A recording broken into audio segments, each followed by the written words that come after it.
Mic check. There we go. It's working. Skill-based matchmaking. It's a hot topic, right? It's a very hot topic. Is it good? Is it bad? Is it a gift? Or is it a curse? Now, for those of you that don't know, and this video might have popped up inside of your recommended feeds, I'm a YouTube gaming channel. My 3 games are Madden, 2K, and Call of Duty. Everything that I say on this podcast, during this podcast, and in other episodes will all relate or tie to one of those 3 games, if not all 3. If you are not interested in those things, just leave the channel now. But skill-based matchmaking, let's talk about it. I'm going to talk about it. I'm going to say what I feel about it, how I feel about it. And it may be contrary, or how should I say, against the grain of what most people are thinking. You know what I'm saying? Now, my view on skill-based matchmaking changed over time. Now, of course, when it first happened and you first heard about it or whatever, you know, it was very frustrating. It's a frustrating thing, right? And it's frustrating strictly because you're playing people like of your skill level. So you're playing people that think like you, that react like you, that react and respond the same way that you respond. So skill-based matchmaking, in a sense, really like just shows you more of you. And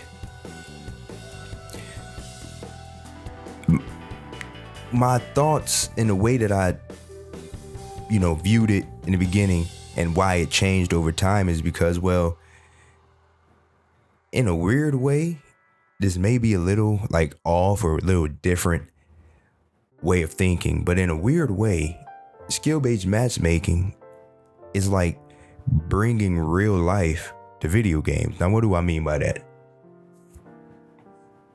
Like, life is basically the life we live. Our real life is basically like skill-based matchmaking. You know what I'm saying? Like when it comes to money, tax brackets, those things matter. Usually people of the same tax bracket kind of relate and live the same type of lifestyle. When you're in different tax brackets, lifestyles are different. So if you or me or somebody puts in like some work, they put in some like real life work, and they elevate themselves to a new tax bracket, well, now the people that they hang around, the things that they do are all based off of that tax bracket. Same thing with like schooling. In a sense, the longer you go to school, the more people that you'll meet that are of a different echelon than what you're accustomed to or what you started with. A person with their doctorate degree most likely hangs out with people of that same cloth. Most likely associate and find themselves closer to people of that knowledge group per se.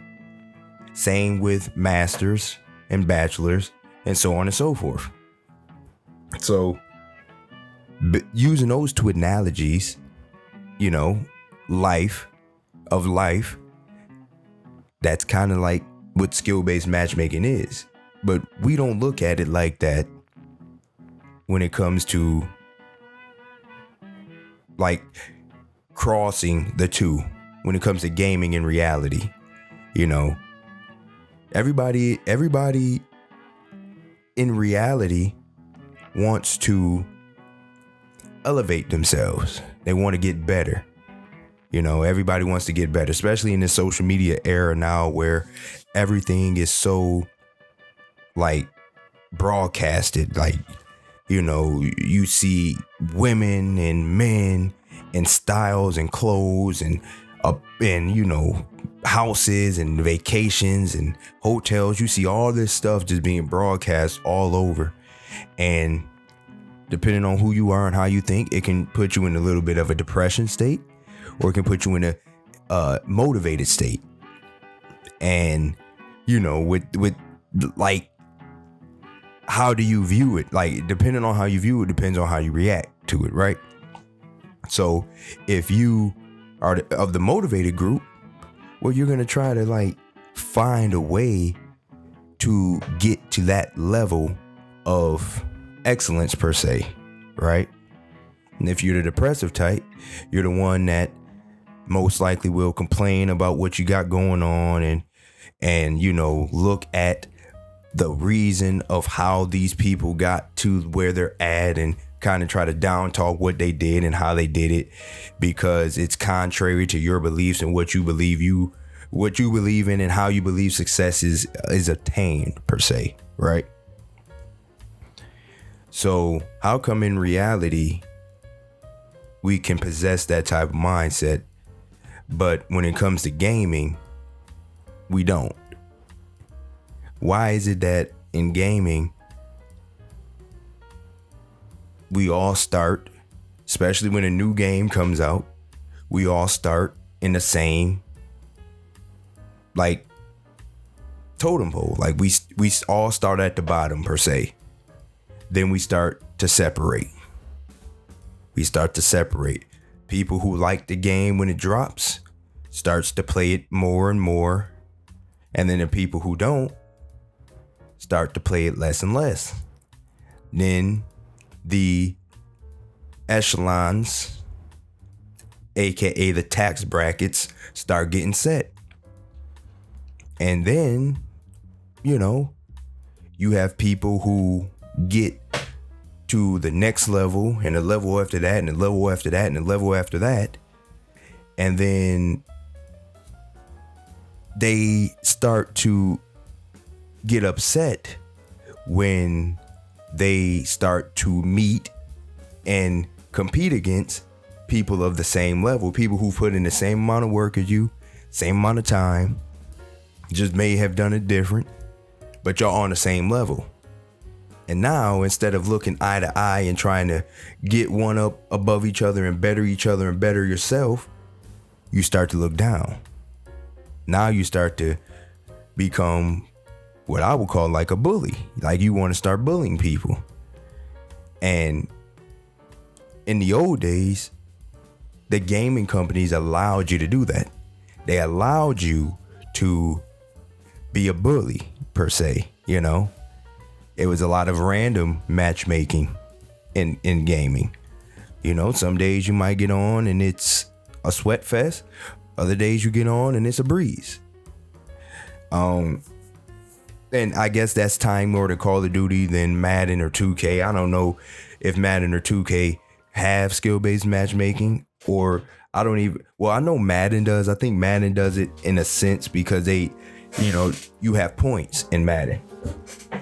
You have points where, you know, when you get on, well, I know when you're playing like head to head, when you get online, you know, the more points you achieve, you start to play people in that same point bracket, that same point range. 2K, as far as I'm concerned, they don't really have any skill-based matchmaking. Partially because their whole community is robots. They all breed the same. And 2K, the company, knows that if they release their glitch or a specific build glitch, they release it to the public, give it to some of the people of their community that they probably getting that under the table money to promote this glitch. And have a big fan base. Now they all doing a glitch, and now we all out here with 6'7", 180 PGs or shooting guards or whatever that can get you know how the story is. You know how the story goes when it comes to that community. So I guess this topic is only relating to Call of Duty and Madden, strictly because those are the two games that I know firsthand, and I feel like they have some type. Well, Call of Duty definitely has skill-based matchmaking, but Madden has some type of skill-based matchmaking to it. But like I was saying, the games come out, everybody's in the same boat, and people start to separate themselves from beginning to end. And the people at the top, and it's crazy because sometimes in life this kind of goes like the same way. Like in reality, outside of gaming, it kind of goes the same way, that the people that are higher in life tend to complain a little bit more than the people who are lower. And it seems like, from what I see through Twitter and YouTube and things like that, it seems like a lot of the sweats tend to have a sour taste or turn a sideways face to skill-based matchmaking, and it's like, for me personally, I expect it. Like, why do you want to play somebody who is new at a game and you don't put in 100 hours in it? Why would you want to play somebody that's an hour in? You don't play the 100, they don't play 1 hour, and you want to play them. You 50 days played, they 3 days played, and you want to play them. Like, why? What's the purpose of it? What enjoyment is that? You know what I'm saying? So essentially you're telling me that you would prefer to play people, you 50 days played 100 hours, and you prefer to play people who are 9 days played 15 hours. You know what I'm saying? Based off of your hours, and this is not always true, but typically the person who spends the more time on a game knows more about that game than a person who didn't. So it's only fair. You want to be Mr. 100-hour guy or gal? You can play against another Mr. 100-hour guy or Miss 100-hour gal. You can play against her. And they'll match you up against somebody who exploits your weaknesses and counters your strengths.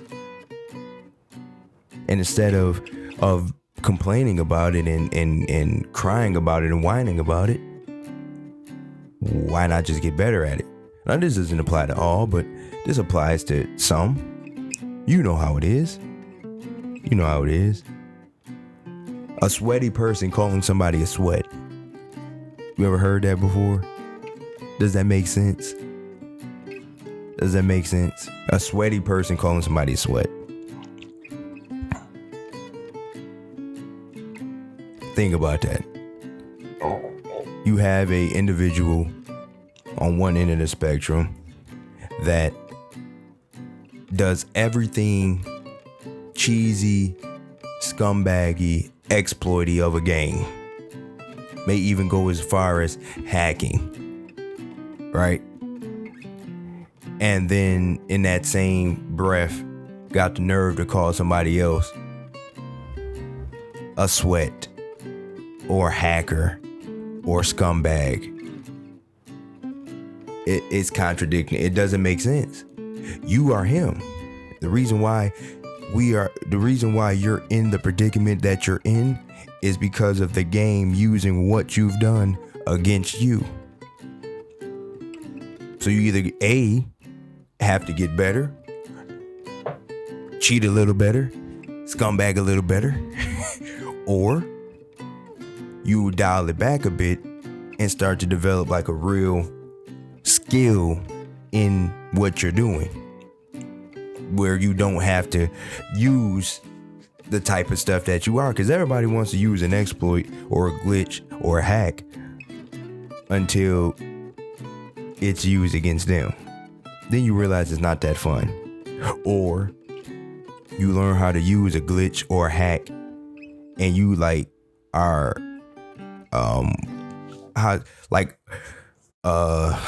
what word am I looking for? You're not you use it sparingly, right? Like you're still hacking or cheating or exploiting or being a scumbag, but you just do it sparingly, right? And then you meet somebody that does it all the time. Can you really be mad? Because you know that you've done it. They just doing the same thing you're doing. They just doing it more than you. You know what I'm saying? So that's why when it comes to skill-based matchmaking, I understand it and I get why it's there. And I would actually prefer like most, if not every game, do it. Now, I'm sure that's probably going to backfire on me in the future. You know, I'm probably going to get into my feelings about a game and start ranting and be like, yo, this game sucks because everybody I play is just me. I'm playing me. But when you sit back and you look at it, it's like, it's getting you better because now you have to find a way to improve and get past what's going on with the obstacle you're facing. You have to strengthen your weaknesses. Clearly that's not easy to do, but you have to strengthen your weaknesses. And over time, when you get through the skill-based matchmaking stage, if you can do it, you actually, when you look back, you'll be like, I'm a much better player than I ever was because you fought through. And then you enter that different realm where you're actually good.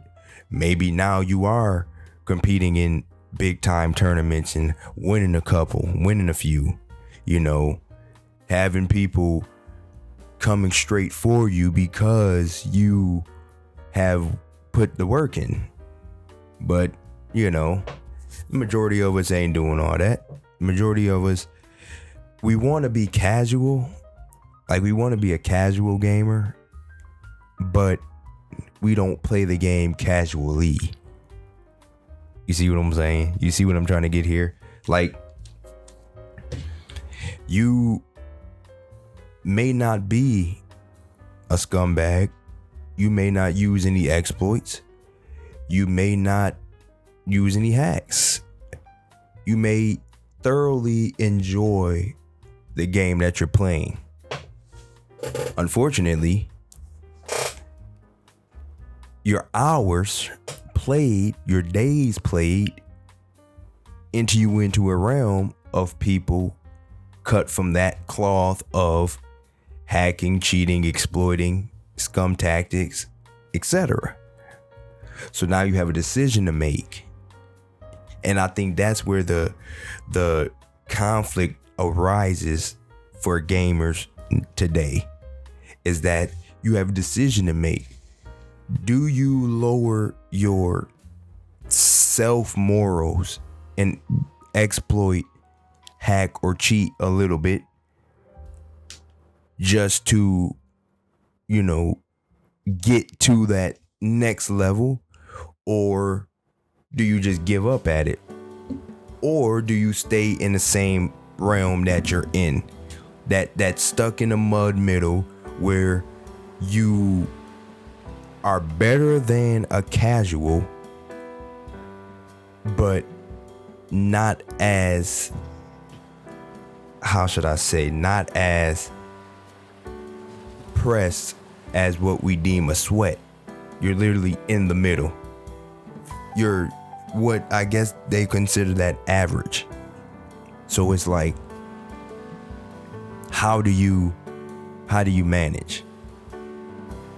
And now me talking to you, I'm talking to myself, because everything that I'm saying to you, I have to say to myself in the same breath and look at it in the same breath with myself. Like, well, what do you do? How do you make it manage with skill-based matchmaking?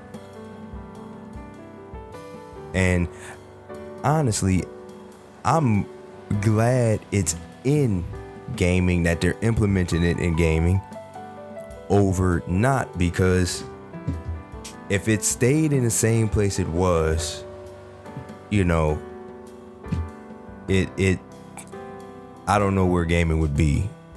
And I get it, you know, it's gonna be those people out there that be like, well, we had to learn to get better, so why can't the next generation of gamers do the same thing? And it's just, the reality is that's just not the way life works. You know what I'm saying? The generation before us look at us and say the same thing. Meanwhile, the generation before them look at them and say the same thing that they saying about us. And the generation before them looking at us like, you are just a bunch of wussies. You see how that works? It's the cycle of life, right? That's just kind of how life works. Each generation comes, the generation before learns how to do something a certain way, and then the generation after them learns how to do that same thing a more efficient and or better way. And it's always frowned upon because it's different. Nobody likes change, right? Nobody likes change. Let's be honest. We don't like change. We think we like change until change happens. Nobody likes change, especially abrupt, quick change. You can be prepared for change as much as you want, as much as you can possibly be, but when it happens, it's still an adjustment. You know what I'm saying? You're still gonna have to adjust. And so for a lot of us who are cut from the same cloth as I am, we're struggling to adjust because we're struggling to unlock that next level of the effort attitude. Like the effort, like, okay, the game want to allow this, I'm just gonna do it then, because if I don't do it, then somebody's going to do it to me and I'm going to lose because of that. You see what I'm saying? It's people like me who, that's your struggle, is that you don't want to be that one that takes it to that level of exploiting scum tactics or hacking / cheating. But at the same time, you know, if you don't do one of those things, you're gonna lose. You're gonna lose. So how do we manage that? How do we do it? How do we do we just, you gonna have some who's just going to be like, well, this is my ceiling. Like, some of us have probably reached our ceiling without admitting that we reached our ceiling in gaming, where there's no more going up for us. Essentially, we either gonna stay where we're at and plateau, or we're gonna start going down. We're gonna start going down and end up regressing and end up becoming a casual, because now you get to that level of, you know, you get to the ceiling of your gaming, and then you get so frustrated and flustered at what's up there that you either just stay there and be like, this is just where I'm gonna be, or you start playing that game less and less and less and less until eventually you are the guy with 1 hour. You are the guy or the gal with 1 hour of a game, hoping to stay within that 1 hour of a game, playing people of your skill level, while somebody that's 100 hours into that game is playing somebody of their skill level. So that's why I said That's why I asked in the beginning, is skill-based matchmaking good or bad, or gift or curse? Strictly because it depends on where you lie. If you decide to become a casual at a game, you would like to play other casuals at that game to enjoy your moment. You don't want to be a casual at a game and then play sweats. It's not going to keep you on the game.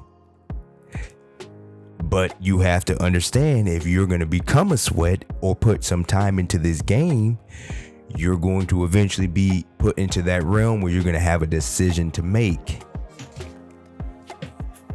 And people like us, people like me, we expect the game to, we are the ones that are expecting the game to be perfect. Let's just be honest. We're expecting the game to be perfect. We're expecting the game to have a style or a gameplay about it that caters to us, per se. Like, we want a game that caters to us. We want a game that, is well polished, fixed of all the bugs and exploits where you can't do any type of exploiting, bugging, or hacking, and proper skill-based matchmaking. That's what we're asking for. That's perfect for us. The reality is, and we all know this, games aren't made nowadays anymore to become like perfect. They're not made to really be beneficial to any side outside of a casual. So, like I said, what do we do? What do we do? How do we get to that level of anything? Like, how do we make it? How do we manage? But it's something to think about. It's really something to think about. And it's a reality that we're probably going to have to come to grips with, to know that every game we play and we enjoy today will most likely incorporate skill-based matchmaking, if it hasn't already, somewhere down the line.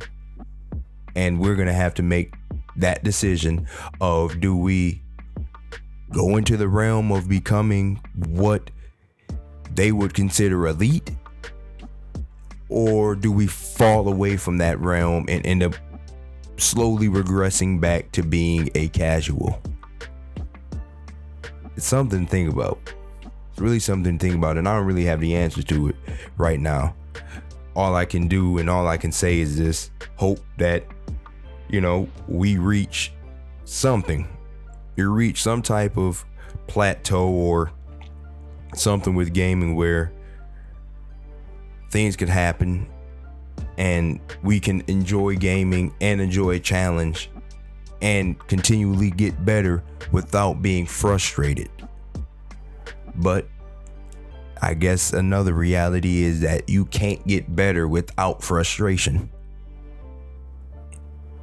because learning something new and strengthening a weakness is going to cause frustration.